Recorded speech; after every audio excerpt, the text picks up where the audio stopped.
So in this video we are going to do a performance comparison.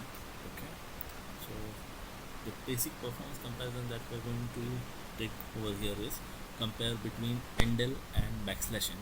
Okay, so pretty much the whole idea of using endl in C++ is very common. Okay, but the problem with using endl after every statement, whether you're writing to the standard output buffer or the file or any sort of a thing, is that it works in a certain way that causes it to flush after every line.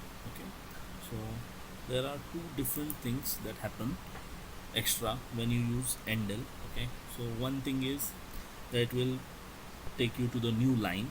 Okay, and secondly it will call std flush. Okay, so what std flush will do is flush that line to the output stream, whether it is a file output stream or it's a std out stream or any sort of a thing. Okay, so let me just show the simple example. Okay. So now I am not using either backslash n or even this thing what you call std enter, and I will just compile this thing and run. Okay, and I have taken this thing what you can call comparison of time. Okay, for that I have used the chrono this thing library, you can say. I have taken the chrono header and I have taken high resolution clock and timing. Now I have stored it in start variable, and after I have finally written the file, I have closed that file, I have ended that thing, and I have taken the end time, and here using duration cast into milliseconds we are taking the elapsed time. Okay, so here we are showing elapsed.count, so it goes to 116 milliseconds when I am not using either backslash n or even this thing what you call endl. Okay, so that takes 116 milliseconds. So now you would see this file created. We cannot open this file sorry, because there has been no what you call the file terminator is not there, so it will be a single line in itself, so editors will struggle to open it because they have to take the whole file, or you can see the whole data into the RAM all at once, so that will be difficult for any kind of editor, so that will not open. But now what we could do is we just simply delete this file. Okay, just delete that file, and what I will do is I will add endl over here. Okay, just to show you how much long it will take. Okay, just recompiling that thing, and now you can see it has still not shown the time, so it has taken around 5044 milliseconds, which is roughly equals to like 5 seconds. Okay, so for like 10,000 or 10 lakh lines, whatever that is, so it has taken that much amount of time. Okay, let me show you that file.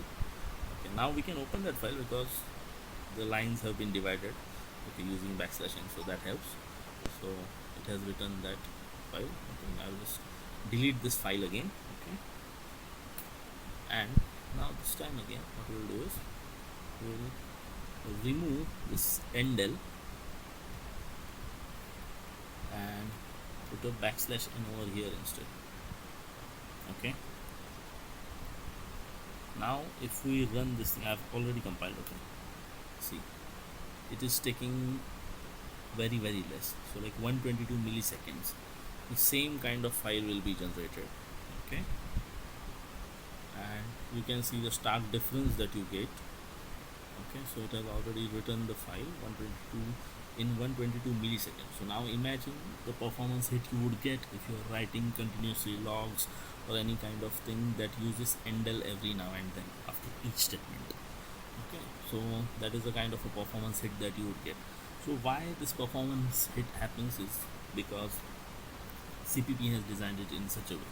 So whenever you are writing endl, okay, so basically what it means is there will be a backslash n that will be appended here, and after that std flush will be called. Okay, so that is basically endl. So it is not one and the same. So like many textbooks and also say that endl is pretty much equal to backslash n. So like that is a problem that you could face while optimizing your code, like it might slow down your code. So just make sure that you use backslash n wherever necessary, and only when you are taking user input or like very small inputs or that sort of things are required. So like where you are doing the basic illustration or like single enter number or that sort of program, so there you can use endl. Okay, so if you're writing to files or any sort of thing, then preferably you have to use backslash n. Okay, so yeah, apart from that there are like three different modes of file writing that happen, or output writing that happen in C or C++ family. Okay. So one is the line buffer, which is what endl follows. After every backslash n, it will flush that data. Okay, and there is fully buffered. So what fully buffered does is like you have a buffer given. Okay, you can set a buffer. So usually by default it is like 4096 bytes or something. uh, After that threshold is what you call crossed, you flush it to the stream. Okay, and finally there is unbuffered, that sends data after every f write or that sort of a call, like after stream call it will send. Okay, so in C what happens is, like by default C uses the unbuffered thing when it deals with files. Okay, and for std out it uses usually a line buffered thing. Okay, so in C++ there is no clear distinction as such. Okay, so while using C++ you need to be a bit careful. Okay, so that's it. So you can see the difference, like 122 milliseconds as opposed to 5044 milliseconds. Okay, yeah, hopefully this would help.